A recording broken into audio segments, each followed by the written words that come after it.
everybody, and welcome to the series, Mind Hacks to Actually Reach Your Goals. This series was designed to be about 8 to 10 minutes a day over the period of time, a few weeks, to literally go through what are the practical steps that we need to take our lives from where we are to where we got to be. Thanks for joining us, and let's get started. Okay, everybody, welcome back. This is episode 3. We're going to try to tape a whole bunch of these. Episode 3 is... Remember in episode 2, we spoke about discipline, Baumeister. 1, we spoke about the challenge of rituals, of resolutions.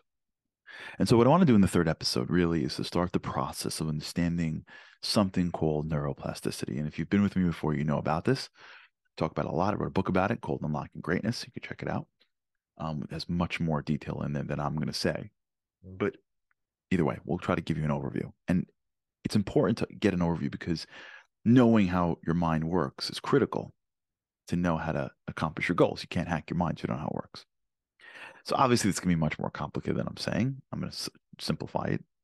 I don't know a fraction of what scientists are researching on every single day, but from the research that I've done, we can get pretty far, I believe. So how does your mind work? So think about it. When you came to this world, right? When you came to this world, you didn't know anything. Look at a baby. Baby comes to this world, doesn't know anything. Baby comes out, doesn't know anything. What does it know? It knows how to suck because it needs to eat. It knows how to cry because it needs to communicate. Outside that, there's nothing else going on in there. Really. It can't talk. It can't walk. It can't read. It can't do anything. And yet, it just takes a few years. It pretty much is a functioning human being. It's amazing. Think about your life. Now, go back 3 years. 4 years, and ask yourself, how much have I grown in 4 years? And you're like, a little bit, unless you had some kind of cataclysmic life event. Most people didn't grow that much. Now go to a baby's life and then see them at 4. Like, it's incredible. They learned an entire language, to walk, to talk, to eat, to operate. Like, can you imagine? Like, everything you have right now, you got like between 0 and 4. How come? And the answer is because when you come to this world, you don't have anything. What you do have is this incredible brain that is able to make connections. Now just picture it for a second, right? Your brain is like a machine that can make connections, just connections. And you come into the world and then you start to be exposed to the world.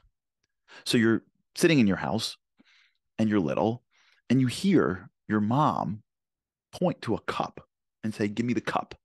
Do you want the cup? Cup. Honey, cup. And in your little brain, there's a sound that sounds like a caw. Like a caw. It's a sound. It's made up. And there's a cylinder right there that looks like a circular something. And in your little brain, you make a connection. Caw. And that thing. Caw. And that thing. Now, you hear it once, you make a thin connection. You hear it twice. There's another connection. Right? It's like picture like a rope. Right? One strand, then another strand, another strand. If you stay in America, you probably hear the word cup a million times. You keep on making connections until one day you go, ka. Now, you said ka.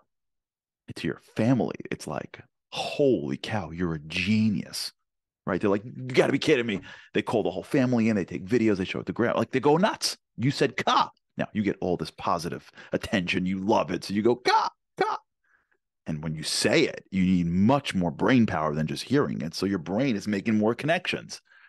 So now, in that thing that you're looking at, how do you know that's a cup? Well, you only know it's a cup because you've had a million connections from hearing it to saying it in your brain. And then as you get older, you realize it's not a ka, it's a cup.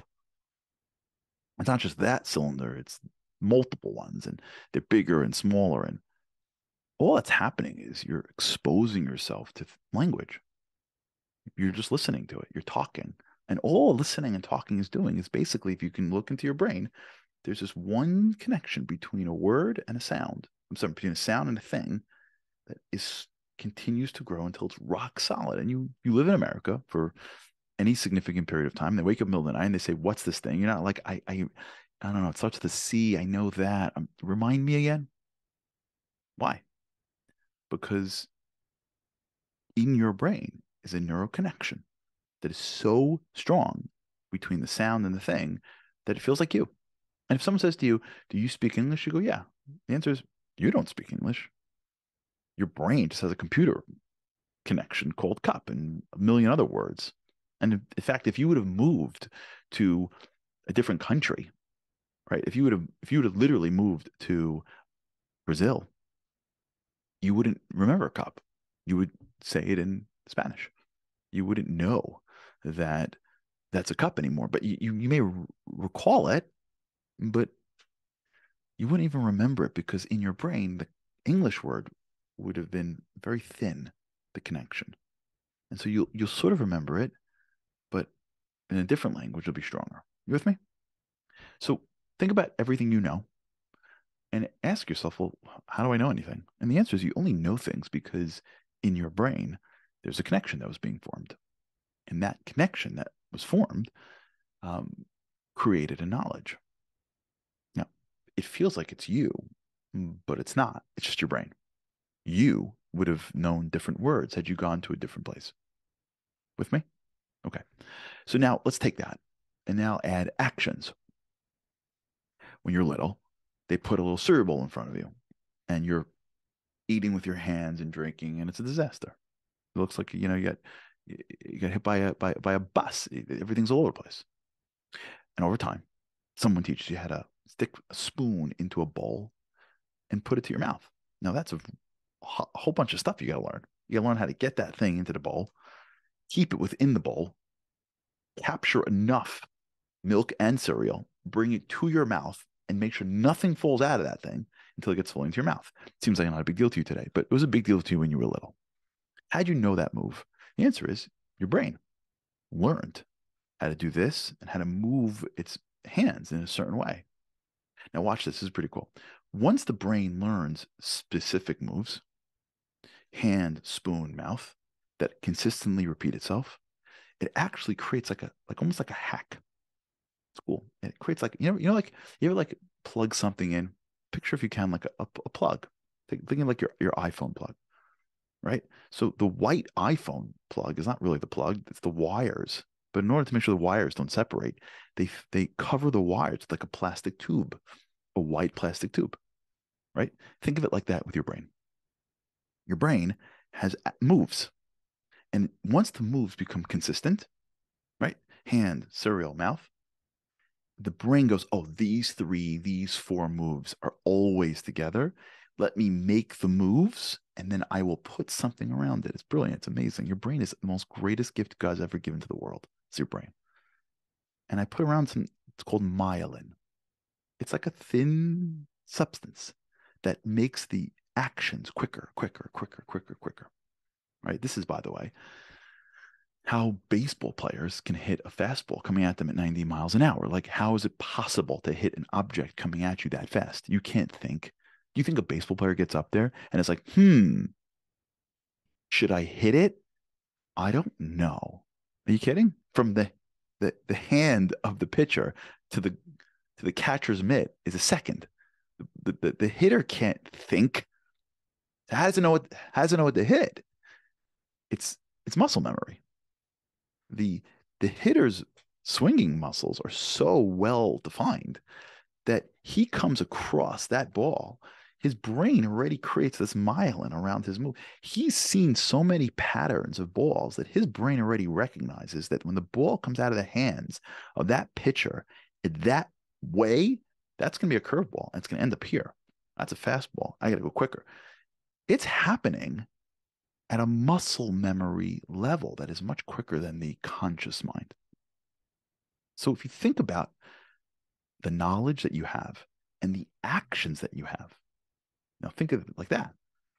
What you eat, what you say, what you don't say, your life is basically just a product of a whole bunch of neurological connections that have developed in your mind. This is critical to know this. Your life is just a product of neural connections that were formed in your brain. That's not you. You are a source that is much deeper than that. What you have, what you do, what you know is just a computer called your brain that has, through exposure and practice and repetition, built a system of billions of interconnected neurons that make us do what we do and make us feel like it's us. All right. We're going to talk about this in the next episode as well, because I want to make sure we get this. Okay. See you soon. Thank you, everybody, for joining us in the series. I hope you enjoyed it. I hope it helped. I hope it really made a difference in your life. And for those that tagged us on social media and shared it, for those that left a podcast review, for those that shared it with your friends, shared it on your status, we appreciate it. It means a lot to us that you felt comfortable enough to share this with others, of people that you care about. If you missed a day, make sure to check out the show notes for the link to the entire series. You can join us on the Unlocking Greatness Insider community by going to charlieharary.com/insiders. We look forward to hearing your feedback on Instagram and on Twitter and YouTube and WhatsApp and everything else. But really, really appreciate your time and attention, and look forward to seeing you next time. Thanks again.